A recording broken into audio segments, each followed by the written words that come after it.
Section 2. Faith Under Pressure. Part 1. The Baby in the Basket. The Nile River shimmered under the harsh Egyptian sun. Reeds swayed gently in the breeze, their long green stalks whispering secrets to the water. A woman crouched among them, her dark eyes filled with fear and hope. Her name was Jochebed, and she clutched a tiny bundle to her chest, her baby boy.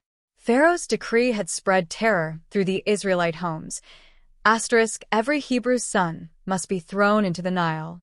The cruel command echoed in Jochebed's heart, but she refused to obey. For 3 months, she had hidden her child, muffling his cries, moving him from place to place. But now, she could hide him no longer.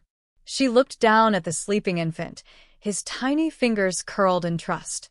With trembling hands, she placed him inside a basket woven from reeds, sealed with tar to keep out the water.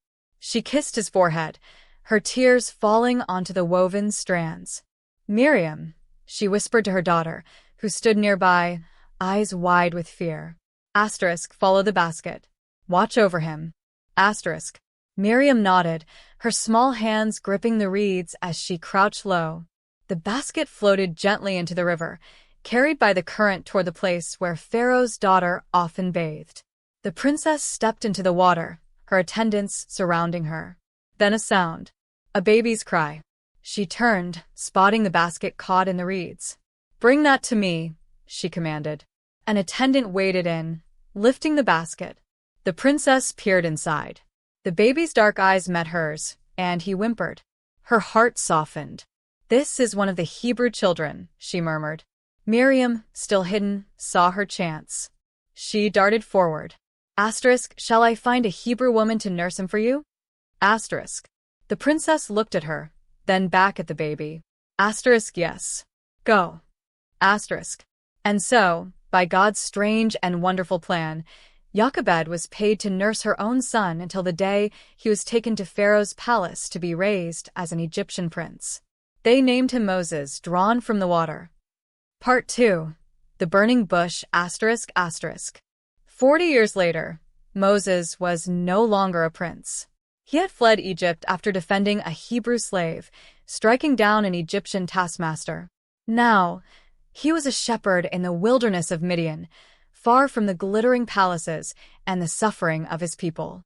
The desert stretched endlessly around him, hot and barren. His sheep bleated as they wandered, searching for sparse patches of grass. Then something strange. A bush. On fire. But it wasn't burning up. Moses frowned. I must be seeing things. He rubbed his eyes. The fire still blazed, bright and untamed. Then a voice. Moses. He froze. The voice wasn't from the wind. It wasn't from his own thoughts. It was real. "Do not come any closer," the voice said. Take off your sandals, for the place where you are standing is holy ground. Moses' hands shook as he obeyed, his bare feet pressing into the hot sand. I am the God of your fathers, the God of Abraham, Isaac, and Jacob. Moses hid his face. He couldn't look. I have seen the misery of my people in Egypt, God said. I have heard their cries. So, I am sending you to Pharaoh. You will bring my people out of Egypt. Moses' breath caught. Me? But who am I to do this? I will be with you. What if they don't believe me? Moses argued. God's answer came like thunder. What is that in your hand? A staff. Throw it down. Moses obeyed. The moment the staff hit the ground, it writhed a hissing snake. He stumbled back. Now pick it up by the tail. Moses hesitated. Snakes were dangerous. But he reached down, gripping the serpent, and it became a staff again. This, God said, is so they will believe. And if they still doubt, do this. He commanded Moses to tuck his hand into his cloak. When he pulled it out, his skin was white with leprosy. Moses gasped. Now put it back. He did, and his hand was whole again. Still, Moses resisted. But I'm not a good speaker. I stutter. I'll say the wrong things. Who gave man his mouth? God answered. Is it not I, the Lord? Now go. I will help you speak. Moses had no more excuses. Part 3. The 10 Plagues Egypt had never known such terror. Pharaoh sat on his throne, his face hard as stone. Moses and Aaron stood before him, demanding freedom for the Israelites. Let my people go, Moses said. Pharaoh laughed. Who is this Lord that I should obey him? The Hebrews are my slaves. They stay. So God sent the plagues. First, the Nile turned to blood. Fish died. The stench filled the air. Pharaoh didn't budge. Then frogs. Everywhere. In beds, in ovens, in food. Pharaoh grimaced. Make them stop. Then I'll let them go. But when the frogs were gone, he changed his mind. Next came gnats, then flies. Livestock died. Boils broke out on skin. Hail pounded the earth. Locusts devoured crops. Darkness swallowed the land. Each time, Pharaoh promised freedom then took it back. Finally, the worst plague came. Tonight, God told Moses, the firstborn of every Egyptian household will die. But my people must be spared. Tell them to slaughter a lamb and paint its blood on their doorposts. When the destroyer sees the blood, he will pass over them.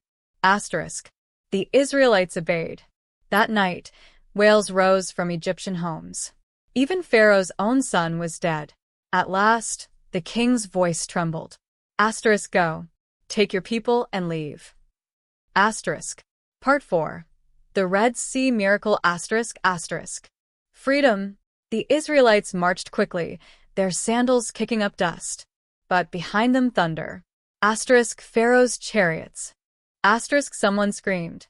Hundreds of them, racing closer, spears glinting in the sun. The people panicked. We're going to die. Why did you bring us out here, Moses? Were there no graves in Egypt? Moses raised his hands. Stand still. The Lord will fight for you. Then a pillar of fire blazed between them and the Egyptians, holding the army back. God spoke to Moses.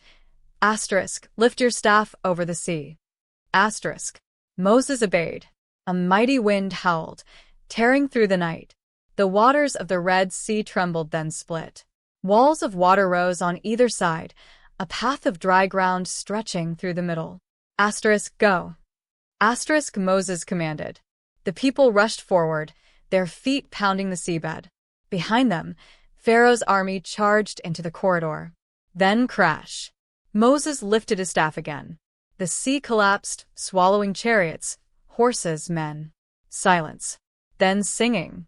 The Israelites danced on the far shore, tambourines shaking, voices rising in joy.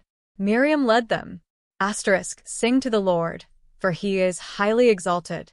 The horse and rider he is hurled into the sea. When you face something scary, when you feel small, when excuses whisper in your ear, remember. God sees you. He fights for you. And no Red Sea is too big for him. So stand still. Trust him. And watch what he does next.